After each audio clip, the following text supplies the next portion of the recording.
महात्मा विदुर जी कहते हैं कि तुम्हें मेरा कष्ट देने का कोई भाव नहीं था, कोई मंतव्य नहीं था, तुम्हें बुरा लगा, इसका मुझे भी खेद है।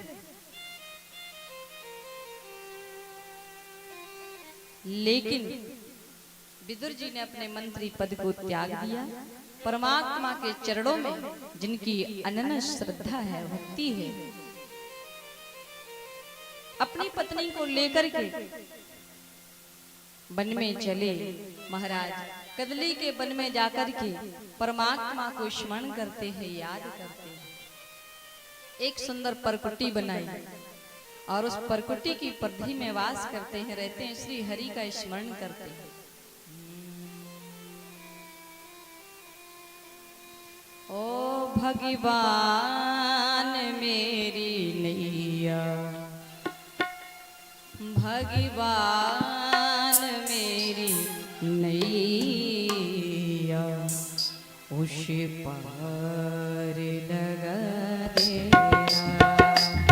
भगवान मेरी नैया, उस पार लगा देना। भगवान मेरी नैया, भगवान मेरी नैया, उसे पार लगा देना। भगवान तो निभाया है, अभी तक तो निभाया है, आगे भी निभा लेना। अभी तक तो निभाया है, आगे भी निभा लेना।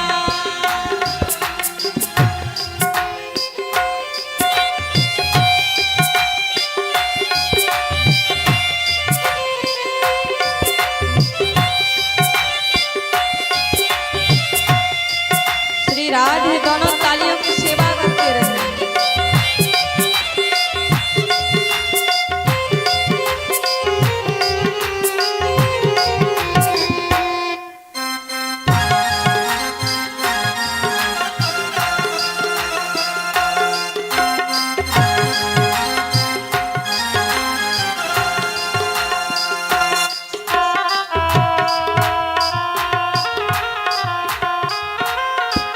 और दलबल के साथ माया घेरे है मुझे को आकर। दलबल के साथ माया घेरे है मुझे को आकर। तू दे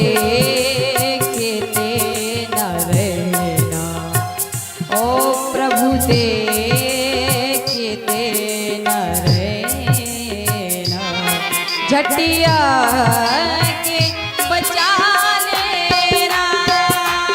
भगवान मेरी नैया, उस पर लगा देना। भगवान मेरी नैया, उस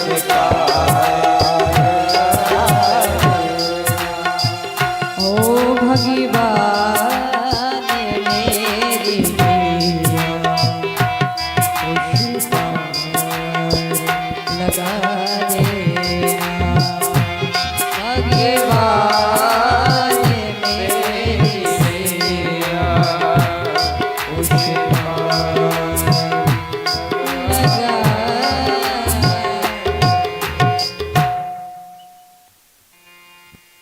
ऐसे इस प्रकार से कदली के वन में विदुर जी भगवान को स्मरण करते हैं, याद करते हैं।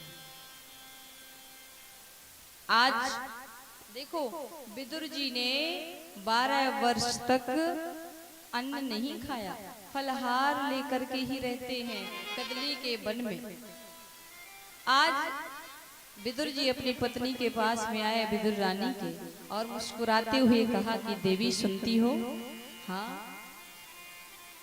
अरे बोले, आज मेरे द्वारकाधीश की रथ यात्रा आने वाली है। देखो आज हस्तिनापुर की कितनी सुंदर सजावट हो रही है। क्यों जानती हो? क्योंकि आज मेरा द्वारकेश आने वाला है। ओहो, ये तो बड़े आनंद की बात है, खुशी की बात है।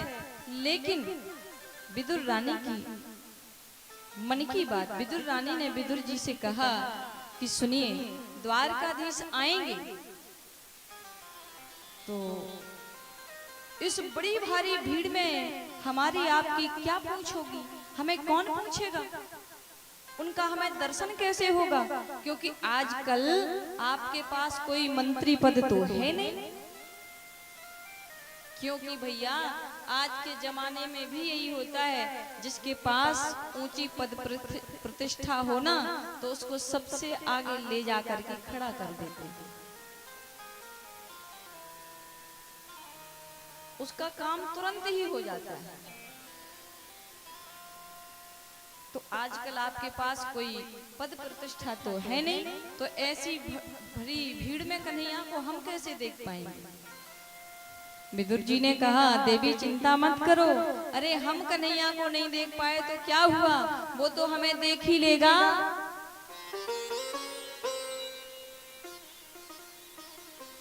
ठीक है, द्वारकाधीश की रथ यात्रा आ रही है महाराज। बड़ी भारी भीड़ लगी है, सबसे पीछे विदुर और विदुर रानी खड़े हैं। विदुर रानी तो बेचारी एक खंभ से सिर को लगाए हुए खड़ी है, सोच रही है कि हे प्रभु दर्शन देना।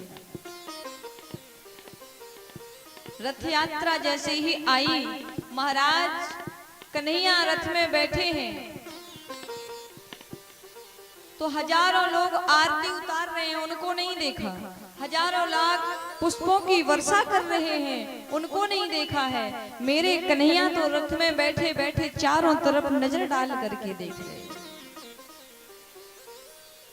और जैसे ही विदुर जी के ऊपर नजर पड़ी महाराज, तो भक्त और भगवान दोनों की आंख नम हो गई है, मिल गई। विदुर जी का तो मन रूपी मयूर नाचने लगा। ऐसी छवि दिखाई दीवाना कर दिया है, ऐसी छवि दिखाई दीवाना कर दिया है, ऐसी छवि दिखाई दीवाना कर दिया है, ऐसी छवि दिखाते दीवाना कर दिया है। गोविंद ऐसी छवि दिखाते दीवाना कर दिया है, ऐसी छवि दिखाते दीवाना कर दिया है, ऐसी छवि ऐसी छवि दिखाई मस्ताना कर दिया है, ऐसी छवि दिखाए मस्ताना कर दिया है, ऐसी छवि दिखाई।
स्याही कर दिया है ऐसी छवि दिखाए, दीवाना कर दिया है ऐसी छवि दिखाए, दीवाना कर दिया है ऐसी छवि दिखाए, दीवाना कर दिया है मस्ताना कर दिया है, दीवाना कर दिया है मस्ताना कर दिया है, दीवाना कर दिया है। मोली मोर मुकुट वंशी वाले की। जय। अच्छा एक और बात बताऊंगा आप लोगों को, आज 3 दिन हो गए हैं, कंजूस बहुत हैं आप लोग। कैसे? एक तो भजन नहीं बोलते हैं, क्योंकि संगीत जब चालू हो जाता है तो समझ में नहीं आता कि आप लोग गाते भी हैं या नहीं, ठीक। और दूसरा ताली भी नहीं बजाते, सेवा नहीं करते हैं। आप जानते हो भजन बोलने का फायदा क्या होता है? भजन बोलने से हृदय के जितने भी कोने में कोने कोने में छिपे जो पाप रहते हैं वो निकल जाते हैं। हृदय से पाप निकल जाते हैं और जाकर कहाँ बैठ जाते हैं? उनके सर पे जाकर बैठ जाते हैं जो भजन नहीं बोलते। अब समझ लो भैया, अगल बगल वाले कितने पाप रखे हुए हैं अपने। और ताली बजाने का फायदा, ताली बजाने से क्या होता है? हस्त रेखाएं बदल जाती हैं। और जो ताली नहीं बजाते हैं तो भैया उनकी बढ़िया वाली भी गड़बड़ हो जाती है।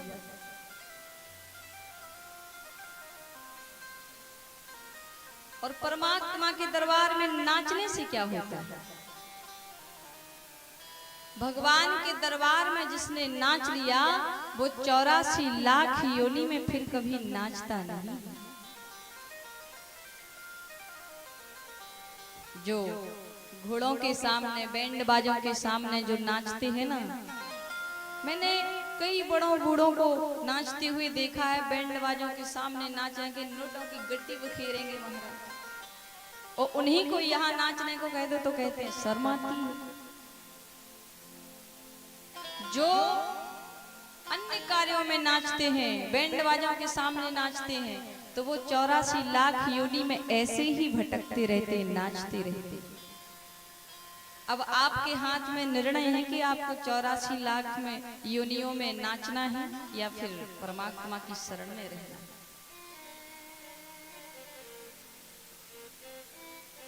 विदुर जी भगवान को देख रहे हैं, भगवान विदुर जी को देख रहे हैं। महाराज विदुर जी पत्नी से कह रहे हैं, देखो अरे मेरा गोविंद मुझे देख रहा है। ये तो बड़े आनंद की बात है, खुशी की बात है। अच्छा सुनो देवी, एक काम करो, तुम जाओ और घर जाकर के सुंदर व्यवस्था करो। घर में गोबर से चौका लगाओ, सुंदर चटाई बिछाओ। मैं जरा आता हूँ, कौरव पांडवों के भाग्य का फैसला क्या होता है देख कर आता हूँ। दुर्योधन देख रहा है कि मैं तो इनका स्वागत में लगा हूं और ये पता नहीं किसको देख रहे हैं। एक बहुत बड़ा मंच बना हुआ है, उस मंच पर सैकड़ों सिंहासन लगे हुए हैं और उन्हीं सिंहासन में एक सुंदर मणि में सुवर्ण मंडित सिंहासन लगा हुआ है, जिस पर मेरे द्वारकाधीश बैठे हुए।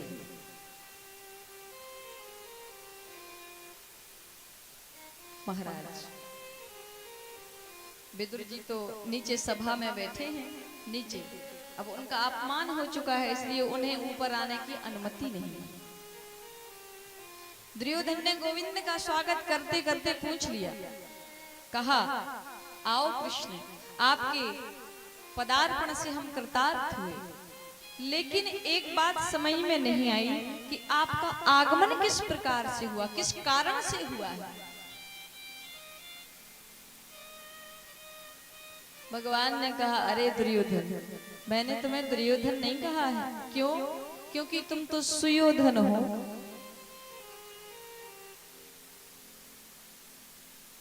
एक बात तुमसे पूछना चाहता हूँ। हाँ बिल्कुल।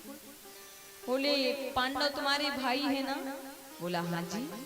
तो खास काका के बेटे हुए? जी। तो तुम्हारे खास भाई हुए, बिल्कुल। तो फिर कहा, कन्हैया कहते हैं तो फिर पांडव आधे राज्य के अधिकारी हुए? बोला बिल्कुल नहीं। क्यों? अगर राजनीतिक पद्धति से देखा जाए तो पांडवों को आधा राज्य मिलना ही चाहिए। लेकिन ठीक है, तुमसे मेरा निवेदन है कि 5 गांव दे दो, मैं पांडवों को इन्हीं से प्रसन्न करने का प्रयास करूंगा। तुमसे मेरा यही निवेदन है। दुर्योधन तुरंत तड़क कर खड़ा हो गया। भीष्म, पितामह, द्रोणाचार्य, कृपाचार्य, कर्ण, विकर्ण, दुर्योधन, दुशासन सब बैठे हैं। सामने कहता है, सूचिग्रेवो नेमुदास्यामि बिना युद्धेन केशवा। कन्हैया बोले, क्या कहते हो? अरे कन्हैया, सुई की नोक के बराबर भी भूमि में बिना युद्ध के ना दो। कन्हैया कहते हैं, अभी तुमने युद्ध की विभीषिका नहीं देखी। तुमने नानी जी से कहानी में सुना होगा, बाल अवस्था में पुस्तकों में पढ़ा होगा। अरे लाखों बच्चे अनाथ हो जाएंगे, लाखों नारियां विधवा हो जाएंगी, एक शांति दूत के साथ कैसा व्यवहार करना चाहिए, तुझे इतना भी सहूर नहीं? महाराज, धृतराष्ट्र ने दुर्योधन का हाथ दबा दिया। अरे पागल, बोलना भी नहीं आता है, क्या क्या कह रहा है तू? दुर्योधन ने तुरंत भगवान से क्षमा याचना की, हे गोविंद, ये राजनीति राजपाट की बातें तो बाद में भी होती रहेंगी। पहले चलिए, हमारी माता गांधारी ने आपके लिए 56 प्रकार के भोजन बनाए। चलो अंदर पधारो। महाराज, कन्हैया कह रहे, अरे दुर्योधन, भोजन भी केवल 2 परिस्थितियों में किया जाता है। वो परिस्थितियां कौन है? पहली परिस्थिति ये, पहली बात तो ये है कि भोजन कराने वाले के मन में श्रद्धा होनी चाहिए। भोजन कराने वाले के मन में भाव होना चाहिए। और दूसरी बात ये कि भोजन करने वाला भूख से पीड़ित होना चाहिए। सो तुम्हारे मन में श्रद्धा नहीं और हमारे पेट में भूख नहीं। और वैसे भी दुर्योधन, आज भोजन का तो प्रश्न ही नहीं बनता है। क्यों? क्योंकि आज तो विदुर काका के घर हमारा निमंत्रण है। अब भैया उसी सभा में बैठे थे विदुर जी। विदुर जी सोच रहे हैं, मेरी तो इनसे बात भी नहीं हुई, और कहते हैं भरी सभा में विदुर जी के घर मेरा निमंत्रण है। इशारे से पूछा विदुर जी ने, क्यों कन्हैया, क्या कह रहे हो? अरे बोले, तुम बिल्कुल चुपचाप बैठो, शांत बैठो। जो भी कह रहे हैं ना, हम बिल्कुल ठीक कह रहे हैं। विदुर जी तो बेचारे इतने संकोच में पड़ गए कि सभा ही छोड़ दी और चले गए। गोप लोगों की बजरिया में कहीं से माखन मिश्री खरीद करके तरह तरह के व्यंजन खरीद रहे।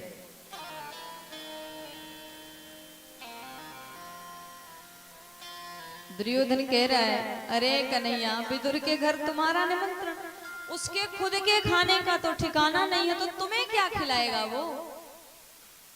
कन्हैया कहते हैं, सुनो दुर्योधन, अगर विदुर जी ने निमंत्रण दिया है तो कुछ ना कुछ तो व्यवस्था की होगी, और मुझे इसकी कोई परवाह नहीं। चलिए फिर भी चलते हैं। विदुर जी के घर हमारे कन्हैया आगमन हो रहा है उनका। अरे दुर्योधन के मेवा त्यागे और शागे विदुर घर खाए।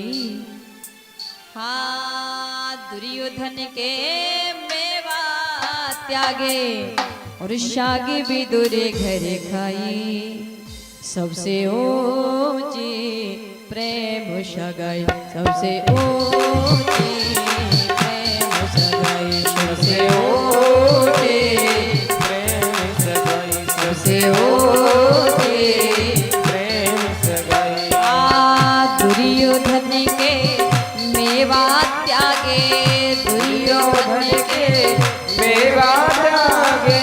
सागी विदुर घर गाए, सागी विदुर घर गाए, सबसे ऊंची प्रेम सगाई, सबसे ऊंची प्रेम सगाई। श्री राधे राधा तालियों की सेवा।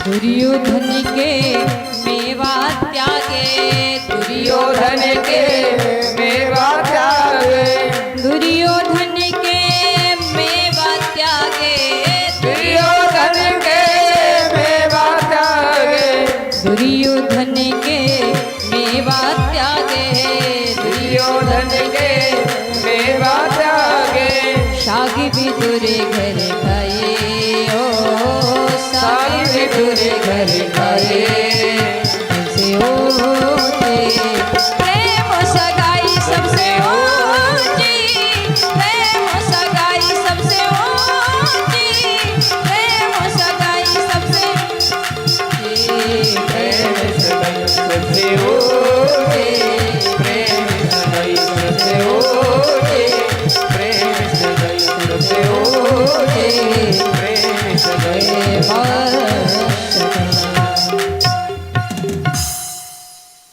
विदुर जी के घर कन्हैया पधार रहे हैं, तो अच्छा एक बात और सुनो, हम और आप मंदिर में जाते हैं तो कैसे जाते हैं?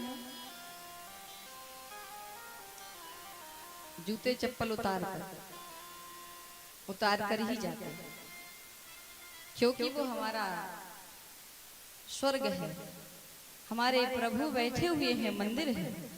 तो ऐसे ही जब भगवान भक्त के घर आते हैं तो नंगे पैर आते हैं, पादुका उतार कर आते हैं। एक बार क्या हुआ, दो भक्त थे, एक था भक्त, दूसरा था ज्ञानी। तो भक्त और ज्ञानी दोनों ने कहा, भक्त कहने लगा कि मैं बड़ा हूं, और ज्ञानी ने कहा कि मैं बड़ा हूं। दोनों में आपस में तू मैं होने लगी। एक दूसरे से कहता मैं बड़ा हूं, मैं बड़ा हूं। दोनों ने कहा चलो ऐसे नहीं मानते, चलो भगवान के पास चलते हैं और उन्हीं से पूछते हैं कि हम दोनों में से कौन बड़ा है। चलो आए, भगवान को प्रणाम किया। द्वारकाधीश कहते हैं कहिए क्या बात है, आज तो दोनों संग संग एक संग में पधारे। भगवान सोच रहे मन में आज तो कुछ गड़बड़ हो गया होगा शायद। भगवान ने कहा कहिए। ज्ञानी ने कहा कि हे गोविंद ये बताएं कि भक्त और ज्ञानी में से कौन बड़ा है, हम दोनों में से बड़ा कौन है। कन्हैया ने कुछ सोचा ना समझा, तुरंत कह दिया कि ज्ञानी तो मेरी आत्मा है।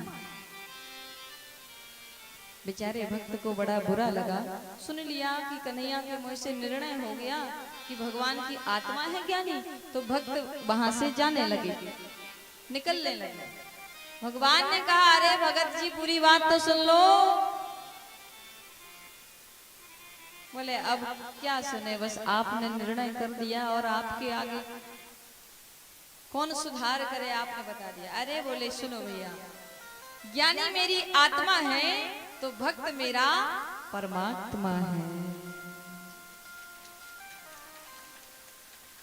तो भगवान जब भक्त के घर जाते हैं तो ऐसे ही जाते हैं जैसे कि हम और आप भगवान के घर जाते हैं, मंदिर जाते हैं। पधारे आए। अब उस समय पे विदुर जी तो घर पे थे नहीं, विदुर रानी घर में स्नान कर रही थी और जाकर के कन्हैया ने जोर से दरवाजे पर जाकर के सांकल खटखटाई। अरे खोलो, द्वार खोलो, द्वार खोलिए।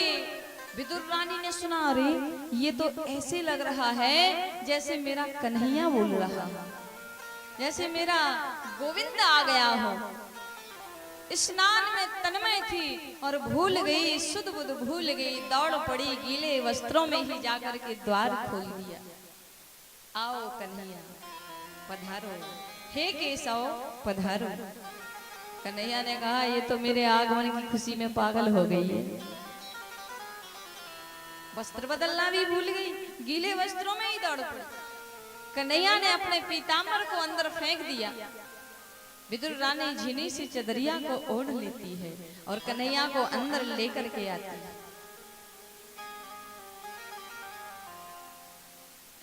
विदुर रानी बड़ी प्रसन्न है। कुटिया में लेकर के आई तो कन्हैया को एक पाटा पे बिठा दिया, लकड़ी का पाटा लेकर के बिठा दिया। कन्हैया आप यहाँ बैठो, विराजो। सो कन्हैया तुरंत बैठ गए। फिर कहती विदुर रानी, नहीं नहीं उठिए।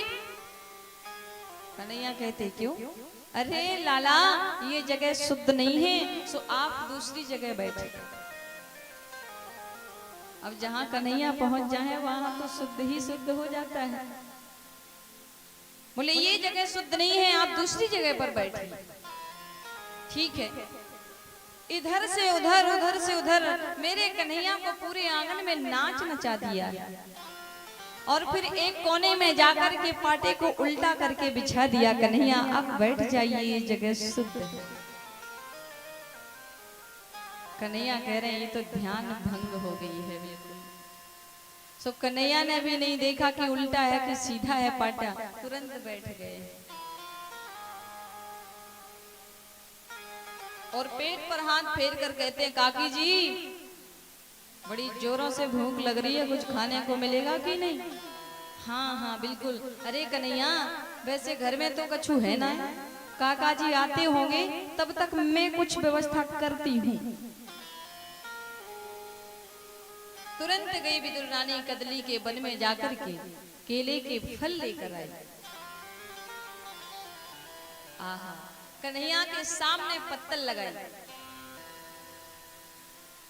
सामने पत्तल बिछाई और केले के छिलके उतार उतार कर पत्तल में धरती जावे और फल को भैया बहुत दूर फेंकती जावे। कन्हैया एक बार देखे, दो बार देखे, ऐसे ही ऐसे कर रही है। कन्हैया सोच रहे हैं शायद विदुर रानी का नियम होगा कि 2-4 फल दूर फेंक देती होगी। 2, 10, 20 छिलके निकाल निकाल कर पत्तल में धरती जा रही है, फल दूर फेंक रही है और फिर कह रही, अरे कन्हैया पाओ ना, भोग लगाओ।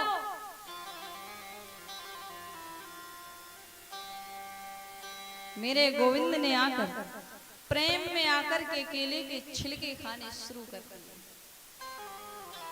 केले के छिलके खा रहे हैं, एक नहीं, दो नहीं, तकरीबन प्रेम में आकर के 35-40 छिलके खा गए। कहते हैं, अरे काकी जी इसमें तो बड़ा आनंद आ रहा है, बड़ा ही सुंदर सुख मिल रहा है। हाँ हाँ कन्हैया, क्यों नहीं, वैसे मैं अपने हाथों से ही जल देती हूँ, इन वृक्षों में तो फल तो मीठे जरूर होंगे। इतने में विदुर जी आ गए। अब विदुर जी आए, द्वार पर आकर के जोर से कह रहे हैं, अरे देवी द्वार खोलो। विदुर रानी कह रही है, काय को हल्ला मचा रहे हो, का भयो? अरे देवी, आज मैं तुम्हें क्या बताऊं, किन शब्दों में बताऊं? क्यों? आज मेरे कन्हैया ने इस भरी सभा में मेरा कितना सम्मान किया था। विदुर रानी कह रही, क्या कहा? अरे कन्हैया ने कहा कि आज विदुर काका के घर मेरा निमंत्रण है। सो देवी मैं तो इतना संकोच में पड़ गया कि मैं तो सभा ही छोड़ दी। ये देखो माखन मिश्री तरह तरह के व्यंजन लेकर आया हूं मैं। और सुनो, एक काम करो, तुम जाओ अंदर जाकर के सुंदर पत्तल लगाओ, व्यवस्था करो कन्हैया की, और मैं द्वार पर खड़ा हूं उसका स्वागत करने के लिए। मेरे कन्हैया ने कहा है कि मैं आऊंगा तो वो जरूर आएगा, क्योंकि मेरा कन्हैया कभी झूठ नहीं बोलता है। विदुर रानी हंसने लगी, मुस्कुराते हुए कह रही है, अजी आने वाले हैं कि भीतर बैठे हैं? ओहो, ये तो बड़े ही आनंद की बात है, भीतर बैठे हैं तो देवी तुमने उन्हें कुछ खिलाया पिलाया है कि नहीं?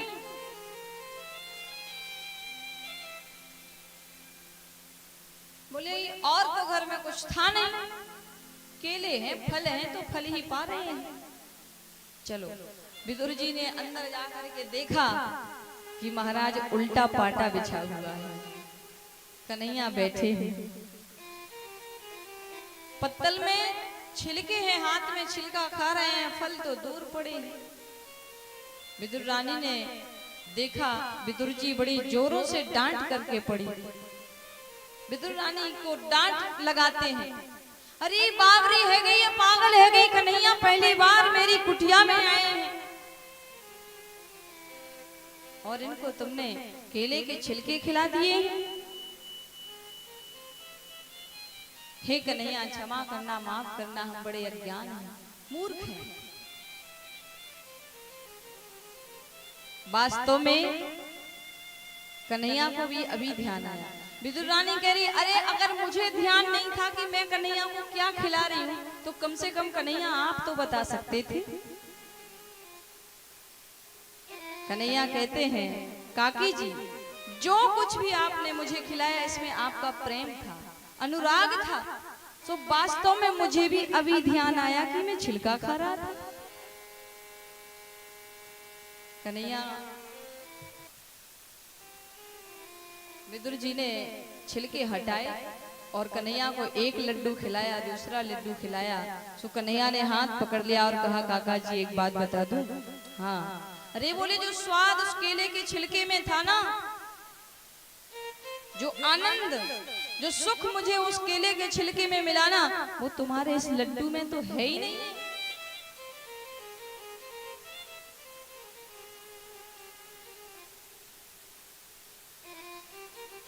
भाव का भूखा हूँ मैं, भाव ही एक सा